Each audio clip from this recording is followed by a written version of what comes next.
Over the past hour or so, we've seen a number of those people return, trying to see if they could get toward their apartment, but as you can see, it's still blocked off by fire tape and also by all the damage that was left behind. Now think about that. That was in the era of the New Deal, and while the Brent Spence Bridge is not nearly that old, need is just as big. Now behind me, over to my left shoulder, is where President Joe Biden will be making a speech, right in the shadow of the reason we are here. The union president here at the Kentucky truck plant called the decision to go on strike yesterday the nuclear option. As you can hear, a lot of trucks, a lot of cars are honking for the workers that are picketing and marching right now. 4 years ago, Daniel Cameron was actually the lesser-known candidate in that attorney general race between him and Greg Stumbo, the Democratic candidate. Well, he beat Stumbo by 200,000 votes and has seen his national profile take a meteoric rise ever since then. The FBI says the man in Pennsylvania, that's Jeremy Pauley, he'd been also messaging a man in Mount Washington, Kentucky. His name, William Burke on Facebook, later identified as James Knott. We're standing right at 25th and Griffins. I'm going to step out so that our photographer Zebedee can push in a little bit and show you just how many police officers are here. A federal appeals court has temporarily barred enforcement of a Louisville ordinance that creates a buffer zone around healthcare centers. No sign of a bus in this lane yet. We're at Shelbyville Road and MacArthur, a very busy road, and also the bus stop for Andrea Johnson and her daughter Kamaya, who's going into 4th grade, all the way in Price Elementary. Despite the cries of protesters ringing out throughout the Capitol, lawmakers in the Senate voted to override the governor's veto of Senate Bill 150, the latest on the controversial bill. You don't need video to show you what happened here over the weekend. This is the intersection of Preston and Witherspoon. You can look in here. You can see all the tire marks right here in the intersection where cars were circling around over the weekend. And you look down, there's still rubber from those tires left over. And you can see this long line of traffic now leaving the plant and heading toward the UAW Union Hall. We're going to head down that way too as soon as traffic clears up a little bit. I think Secretary of State Michael Adams is walking out right now, and it is coming up on 4 o'clock right now. That is the deadline to declare your candidacy for Republicans and Democrats. And quite honestly, earlier, things got a little weird. City budget cuts shut down this library more than 30 years ago. Coming up, how a controversial federal grant is going to help bring the books back. This time last night, you could hear the sound of glass shattering, this time with cleanup crews knocking it out in preparation to board up the building here at Old National Bank.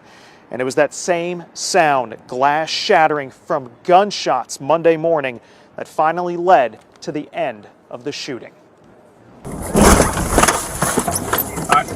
Pull up. Officer Nicholas Wilt behind the wheel, Corey Galloway training him. Stop right here. Back up. But Monday, it was not training. The body cam footage just released shows perhaps the worst moment an officer can imagine. 113 Baker, we're making entry from the east side at Preston and Main.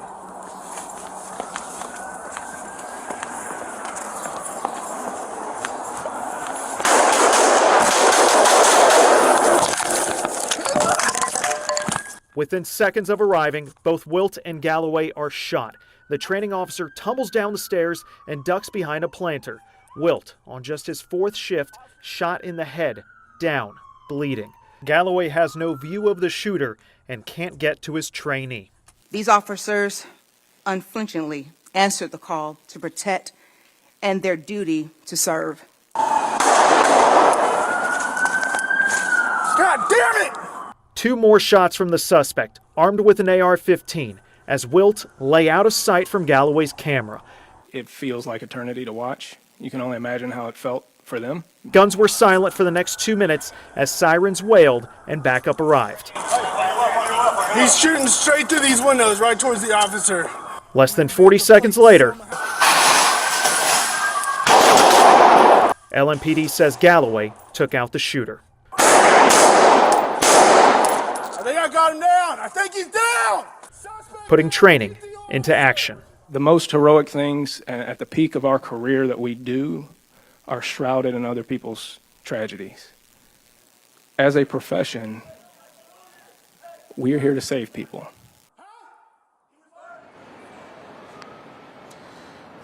And before police had even arrived on scene yesterday morning, 5 people had been shot and eventually died, and leaving a whole city in mourning.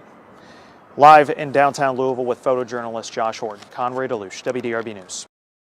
Rebuild in Fleming Neon is still ongoing, but traffic has returned to town, and so have some of the longtime shops. Inside the old downtown theater, we're in the last stages of straightening up, organizing. Bonnie Kinser's year-long rebuild is in the final stretch. I don't give up easy. Blood, sweat, and tears on every wall, in every light. We feel like the devil has fought us every step of the way because we are strong Christians. But the last year has tested her faith. Just days after building a new gazebo and their future business on the front lawn, the rain fell. We had to stand and watch that flower shop building. The water picked it up because we had 10 foot of water in front of our house. I'll never get over it. I won't never get over it. Busy Bees was just one of many downtown Neon buildings submerged in water. This is what Main Street looked like in the days after the flood. Shops soaked in mud, cars destroyed, the roads covered in dirt. It's not dead. It can survive. As Emery Mullins stared at his flooded shop and shattered glass, a simple thought prevailed. The community needs a flower shop. And his was one of the first businesses to reopen. I swear it's been better than it's ever been. It really has. Business has been good. Now, 1 year later, more neighbors have returned to Main Street. I think it's brought us all closer, and we realize that we can come back too. From the depths of despair, the Kinsers have restored their landmark, rebuilding the stage where Bonnie can once again teach her dance classes. If I didn't believe as strongly as I do that God's going to get us through this, I would have given up. Her faith in God and her friends remain strong. She's helped me scrub walls. She's helped me paint. And as they prepare to reopen the shop, she's reflecting on one word: survival. And if it hadn't just been for the people like that has helped us, we wouldn't be where we're at now. Restoring a once proud downtown where the people are determined to ensure its future. This little town can survive, and I think it will. I really do. With photojournalist Chad Cantlaner, Conroy Deluche, WDRB News. One woman sexually assaulted by an officer, another man wrongfully arrested and jailed. Just 2 of those violated by the actions of LMPD officers. May 28, 2017 was life-changing for Tajon Ferguson. Ferguson was meeting someone to sell an Xbox. Instead, he was accused by police of stealing it, despite having the receipt. I even had evidence to show you that I didn't do it, and they still took me to jail.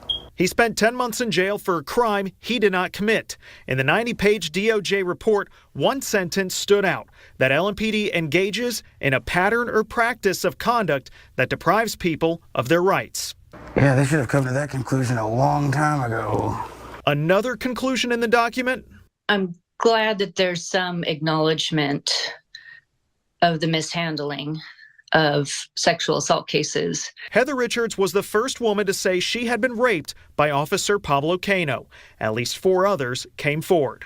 The rapist had complete power and control and, government-issued weapons. When she spoke to LMPD investigators, Richards says she faced an 8-hour interrogation and felt they didn't take her claims seriously. It's not only an uphill battle, it's an uphill battle with a 1,000-pound boulder on your shoulders. Cano did eventually confess to having non-consensual sex with 5 women.